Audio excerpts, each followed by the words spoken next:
Dan sungguh setiap manusia itu Allah akan membalasnya mencukupi apa yang mereka perbuat.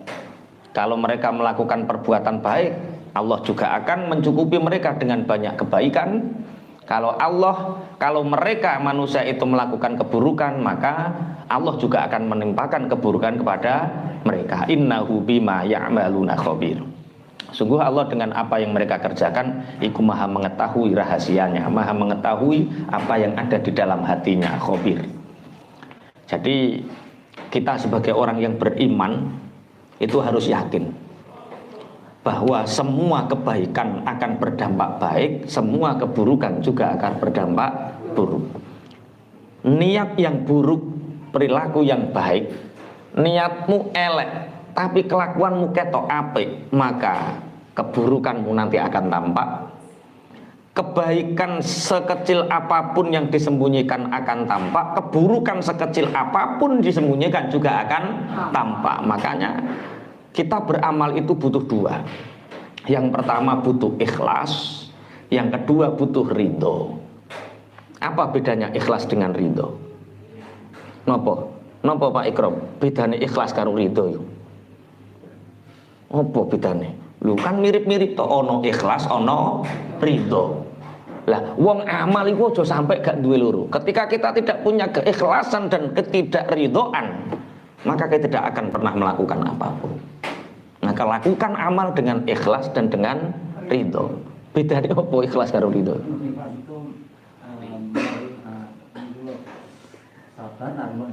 Oh, ayo terus lan ridho. Nggih ngoten.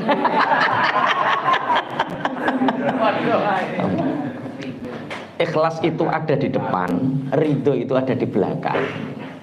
Sebelum melakukan apapun ikhlas. Jadi ikhlas itu berada di mana? Di depan. Ngajimu ikhlas, asile ridho.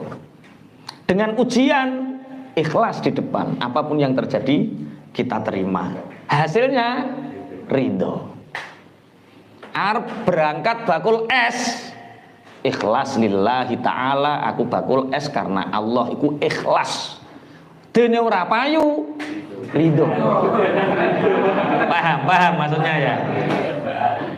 Kita mau jadi pengusaha, mau ikhtiar, yang dibutuhkan yang pertama apa?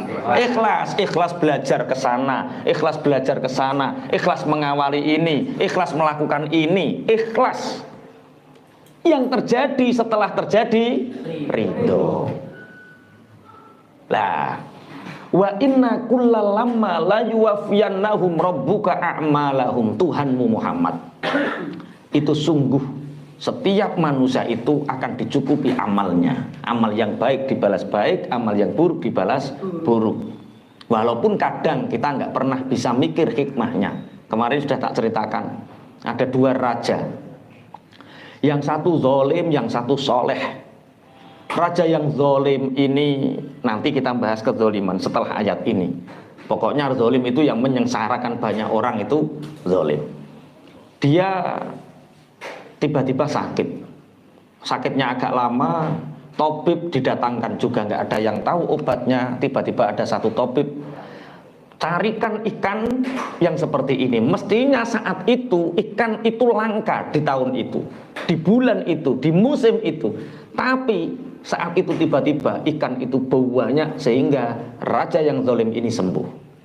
Yang satu raja yang soleh, yang berbakti kepada Allah, yang gemati sama rakyatnya, tiba-tiba sakit. Sakitnya sama dengan raja yang zalim. Mestinya saat itu musim ikan itu untuk obatnya itu banyak, tapi tiba-tiba langka hingga enggak menemukan obat dan mati. Ada orang bertanya, di mana letak keadilan Allah? Sing soleh kok digawe mati, sing zalim kok digawe urip. Seakan-akan orang, makanya orang jahat kok yo terus dikasih sama Allah. Yang orang-orang baik kok tambah sulit, tambah sulit. Akhirnya ditanyakan itu para nabi. Ditanyakan pada salah satu nabi Bani Israel ketika itu, dijawab. Seburuk-buruknya atau sezolim-zolimnya raja yang zolim itu ada kebaikan. Makanya Allah nggak ingin balas kebaikan raja zalim itu nanti di akhirat, nggak ingin. Akhirnya kebaikan raja zalim itu dibalas di dunia sehingga dia tidak mendapatkan kebaikannya di akhirat. Sehingga sok mbeni kena mati karena embek-embek. Tiada ampun. Lah, sing apik raja soleh, sak soleh-soleh wong, sebaik-baiknya orang pasti punya keburukan. Lah Allah ingin balas. Ini eman-eman ini keburukan ini nanti dibawa ke akhirat. Makanya sama Allah keburukan ini dibalas di dunia. Sehingga nanti orang soleh ini di akhirat tinggal menikmati saja. Karena apa? Keburukannya sudah dibalas di dunia. Makanya sampean kok rumangsa wong apik kok duwe elek, karo Allah diuji, sakit. Oh, iki donya. Sampeyan ning akhirat karek penake. Mungkin diuji dengan ngapunten, gak duwe duit, kebulet utang. Itu salah satu cara Allah. Oh, iki wong iki apik, tapi kadang kok duwe elek. Biar eleke dientekno ning donya. Dihabiskan di dunia, nanti ketika di akhirat dia tinggal dapat baiknya. Ayo milih ndi kowe? Milih sing zalim apa milih sing soleh? Soleh. Makna jero rada susah sithik lho. Dadi sesuk nek susah iling cerita iki. Oh, wa inna kullal lamma la yuwaffiyannahum rabbuka a'malahum. Innahu bima ya'maluna khabir. Makanya jangan janggal ketika ada orang yang fasik kemudian sama Allah dikasih banyak. Itu biar dia nggak punya kebaikan di akhirat. Biar habis kebaikannya di dunia. Orang yang soleh, orang yang baik kadang-kadang ujiannya kok banyak yo. Kurang piye aku. Kok ujiannya kok akeh lah. Justru kowe apik iku ujianmu akeh. Tapi jangan terus pokok mulai ngaji wis penak dadi wong elek wae. Wong ayate ora ngono kok. Wa inna kullal lamma la yuwaffiyannahum rabbuka a'malahum. Innahu bima ya'maluna khabir. Fastaqim kama umirta wa man taba ma'aka wa la tadghaw. Fastaqim kama umirta wa man taba ma'aka wa la tadghaw. Innahu bima ta'maluna basir. Innahu bima ta'maluna basir. Fastaqim mongko istiqomah sapa sira. Fastaqim mongko jejega sapa sira kama umirta kaya oleh den perintah sapa sira Muhammad. Wa man lan wong taba kang tobat sapa man ma'aka ing dalem sertane sira. Wala tabghaw lan aja lacut sapa sira. Innahu setuhune Allah bima kelawan barang tak maluna kang lakoni sapa sira kabeh iku basirun zat kang mirsani. Fastaqim kama umirta. Maka istiqomahlah kamu Muhammad dengan apa yang diperintahkan kepadamu, yaitu menjaga keimanan. Wa man taba maka dan orang-orang yang bertobat bersamamu. Wala tabghaw dan jangan melampaui batas lacut. Innahu bima ta'maluna basir. Kamu jangan melakukan sesuatu yang melewati batas-batas yang telah ditetapkan Allah. Innahu bima ta'maluna basir. Sungguh Allah itu maha mengetahui apa yang kalian kerjakan. Istiqomah niku napa sing darane istiqomah? Tetep niku napa? Ajek niku napa? Rutin. Bahasa yang mudah dipahami selain rutin, ajek, jejek, terus menerus. Kulino, guys. Konsistensi, konsisten loh. Terus menerus, terus tidak berkurang, itu namanya apa? Konsisten. Istiqomah, al istiqomah afdalu min alfi karomah. Istiqomah itu inkonsisten itu tambah ora istiqomah. Oh, inkonsisten itu tambah ora istiqomah. Sing bener ya konsisten ya wis iku. Jadi satu istiqomah itu lebih mengalahkan daripada 1000 karomah. Karena orang yang punya karomah, punya kemuliaan, tidak istiqomah, kemuliaannya pudar. Tapi istiqomah yang terus menerus akan menimbulkan kemuliaan. Makanya amal sedikit yang istiqomah itu lebih baik daripada amal banyak tidak istiqomah. Tiap hari, setiap habis sholat baca 5 ayat Al-Quran istiqomah itu lebih baik daripada sak jungoan 5 juz tapi 5 wulan gak moco maneh. Contoh yang paling mudah seperti itu. Tiap hari kita sholat qobliyah ba'diyah, sholat sunnah kita kerjakan. Kita nggak bahas fardu ya, soalnya fardu itu mau sowong Islam kok sholat fardu, bahas sunnah saja. Kita sholat sunnah ba'diyah, qobliyah, istiqomah 1 rakaat, 2 rakaat, 2 rakaat, 2 rakaat istiqomah itu lebih baik daripada sholat awabin ba'du maghrib Allahu Akbar, Allahu Akbar, Allahu Akbar. Walah pisan tok tapi. Halo, konsisten terus menerus. Ngaji juga seperti itu. 1 bulan aktif itu lebih baik daripada ngaji 3 dino tapi 3 tahun gak ngaji maneh. Mokel. Ya ora ya 3 tahun gak ngaji maneh. Kalau bisa 1 bulan tambah 1 minggu. Kalau 1 minggu ya wes nek wong anu cukup 1 minggu. Kalau santri wah masya Allah tiap waktu ngaji. Bismillahirrahmanirrahim. Pun kita lanjutkan. Fastaqim, yang penting apa? Istiqomah. Istiqomah seperti yang kalian kerjakan, yang diperintahkan, yaitu istiqomah menjaga keimanan, istiqomah menjaga keislaman. Jadi iman Islam itu harus dijaga dan diistiqomah. Sholat jamaah istiqomah. Makanya di dalam beberapa hadis Abdullah ibnu Ummi Maktum itu pernah matur sama Rasulullah, ya Rasulullah, rumah saya jauh dengan Masjid Madinah, sedangkan saya ini buta. Tolong ya Rasulullah beri aku keringanan untuk sholat di rumah saja. Jadi ono wong buta sowan Kanjeng Nabi minta rukhsah, minta keringanan agar dia tidak diwajibkan atau tidak ditekankan untuk sholat jamaah, ingin sholat di rumah saja. 3 kali Rasulullah nggak jawab. Akhirnya Abdullah ibnu Ummi Maktum ini berjalan, dipanggil, ya Abdullah, nggih Kanjeng Nabi, apakah engkau mendengar azan? Nggih, saya mendengar. Datangilah, itu panggilan Allah. Datangilah, itu panggilan Allah. Sehingga Abdullah ibnu Ummi Maktum pernah suatu ketika, karena dia tidak diberi rukhsah oleh Rasulullah, gerayah-gerayahlah niku berangkat ke masjid, sehingga jatuh dan pernah berdarah, pipinya pernah berdarah, keningnya pernah berdarah.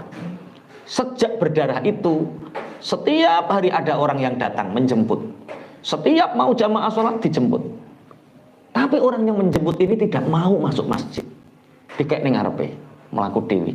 Akhirnya Abdullah ibnu Maktum penasaran, didakwahi orang ini.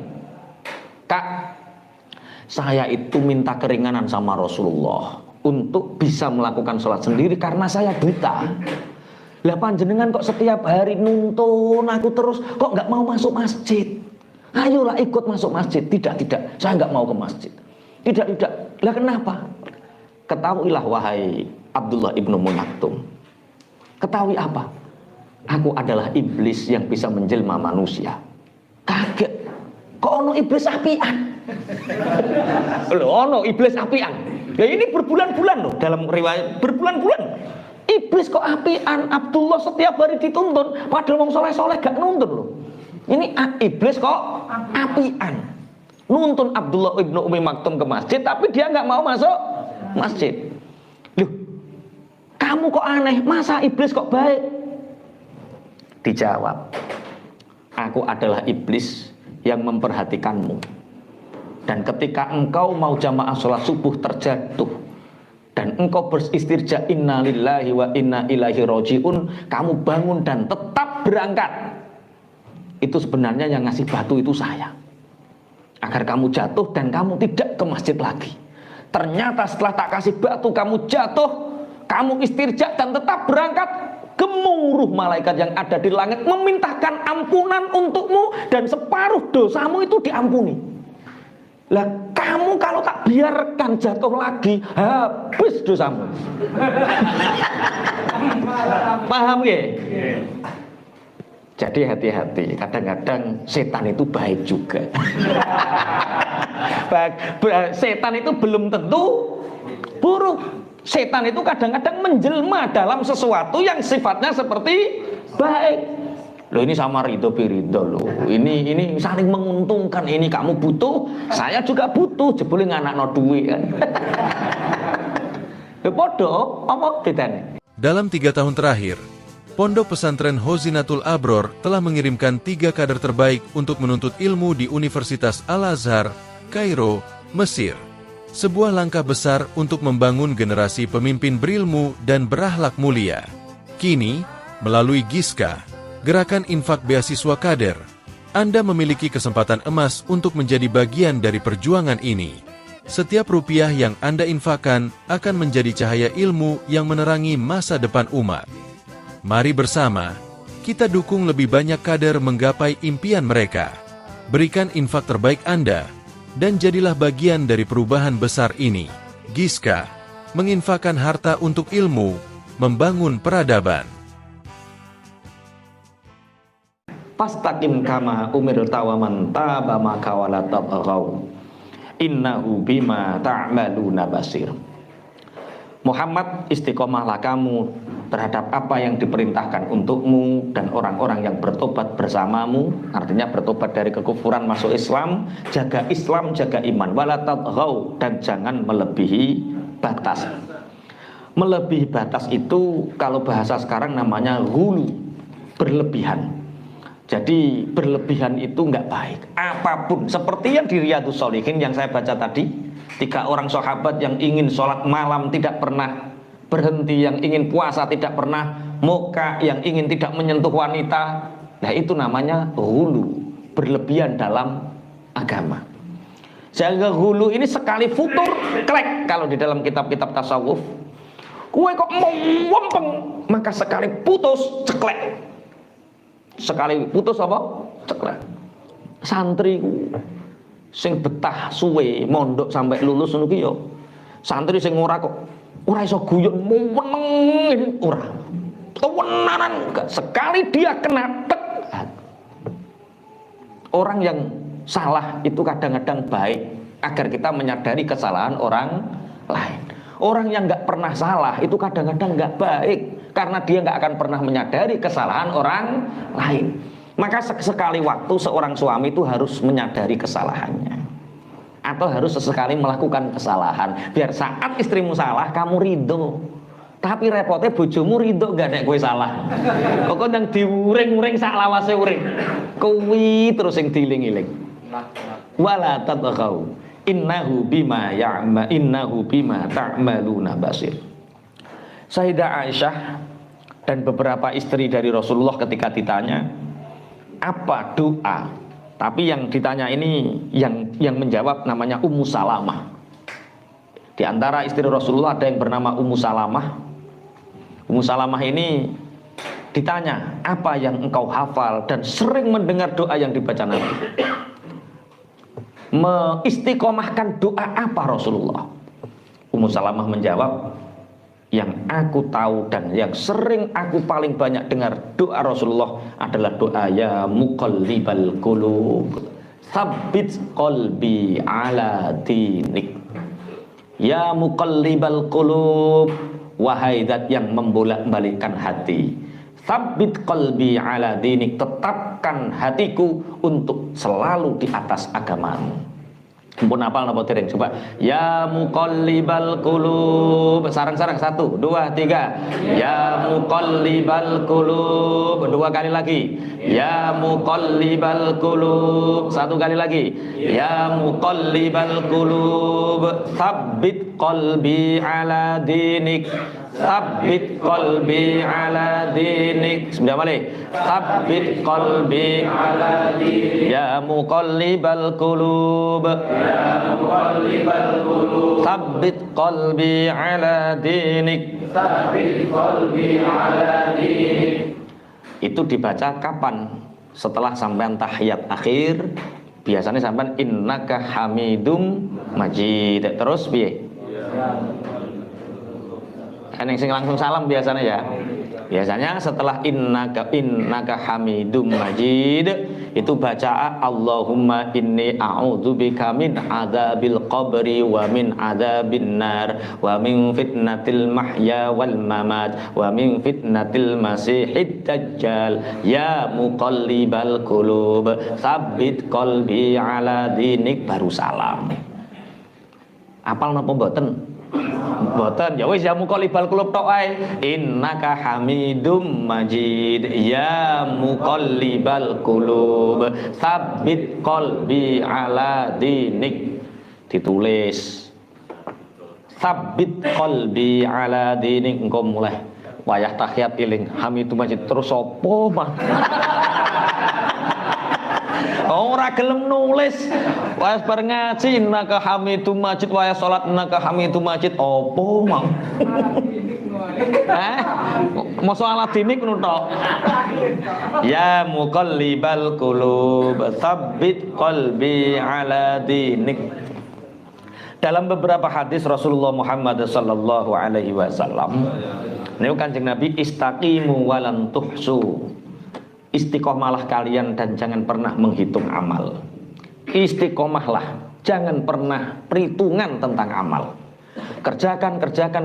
Istiqomah, kerjakan. Wis, ojo diperhitung. Wa'lamu anna khaira a'malakum as-shalah. Ketahuilah bahwa sebaik-baik amal kalian adalah salat. Sebaik-baik amal kita adalah apa? Salat. Nanti ketika kita di mahsyar, pertanggungjawaban pertama kali yang ditanya bukan apa jabatanmu, bukan seberapa banyak uangmu, seberapa kuat pengaruhmu, seberapa banyak istrimu, bukan. Yang ditanya nanti adalah bagaimana sholatmu. Makanya Kanjeng Nabi selalu istiqomahlah dalam sholat. Wa'lamu anna khaira a'malikum as-sholah. Ketahuilah bahwa sesungguhnya sebaik-baik amal kalian adalah apa? Sholat. Wala yuhafidhu 'alal wudu illa mu'minun. Dan tidak ada yang bisa menjaga wudu kecuali orang-orang yang beriman. Rawahu Ahmad. Jadi kita oleh Allah ditakdirkan bisa wudu, itu bukti keimanan kita. Setelah kita bisa wudu, kita bisa menjaga sholat kita tepat waktunya, jamaah dan tidaknya.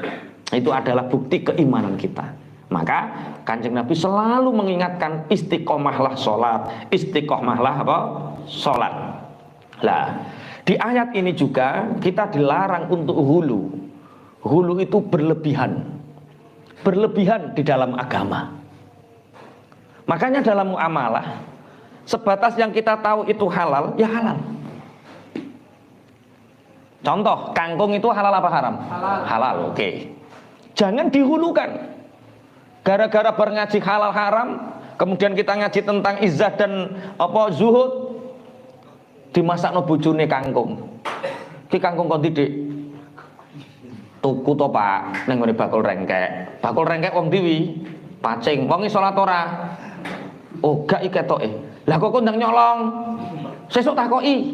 Iki colongan to kolaan.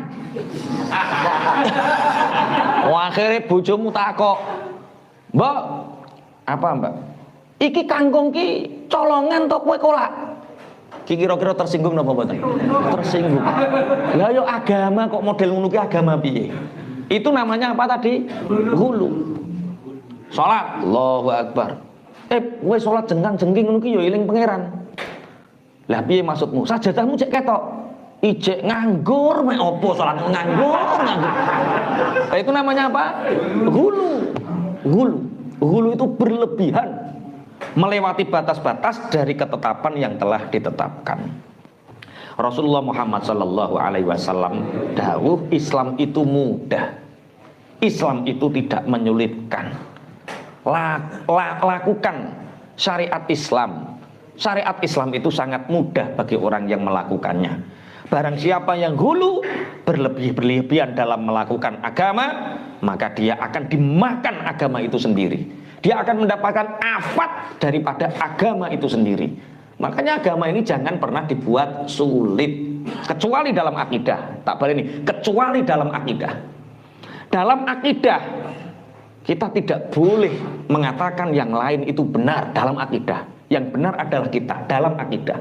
Tapi dalam hal-hal toleransi yang lain, monggo, kita tidak boleh ghulu. Orang Islam kok pakai batik? Orang Islam itu pakai jubah. Lah yo. Kanjeng Nabi umpama lahirin ning Jawa paling sing sunah iku batikan. Iya to, wong saurunge Kanjeng Nabi tutus dadi nabi, wong Mekah kono wis padha nganggo jubah.